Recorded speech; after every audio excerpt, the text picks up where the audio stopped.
enten titipan saking rencang-rencang peduli teman dari Belanda. Yang saking tebih mriku lho londo nggih rencang-rencang. Niki asal titipan niki wonten mie. Wonten roti. Wonten gula niki. Damel teh nggih wonten niki damel nek dalu. Niki wonten minyak napa. Wonten beras niki teng mriki. Mugi-mugi barokah. Pripun pun saras mripate? Pun. Pun dioperasi ping pinten? Ping kalih tau Ping kalih. Berarti nika danten nggih dioperasi. Nggih. Suwun nggih. Nggih ditampi nggih mugi-mugi angsal barokah. Ngoten mripate nggih ndang saras. Nggih, nggih sampun niki ditampi. Nggih.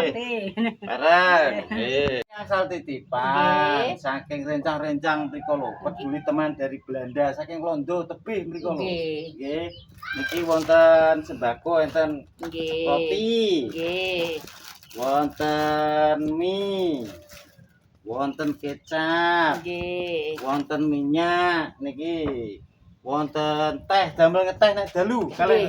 Kalih di maem rotine nggih nek dalu. Nggih. Wonten gendhise niki gula. Nggih. Nggih, niki. Wonten berase teng mriki kula salap mriki berase. Pripun? Mboten kenging napa-napa to, mboten sakit napa pripun? Mboten nggih, alhamdulillah sehat nggih. Sepuh ngeten niki ya nggih anggo teken ngoten. Oh, damel teken. Nggih nek Nggih, lah ngoten nek sehat nggih. mboten lho, Dok. Nggih. Nggih ngoten nggih, Dok. Kula tak barang niki namung nyampeke saking rencang-rencang Londo mriku lho. Nggih. Nggih, sampun. Waalaikumsalam. Salam. Nggih. Matur nuwun, Pak.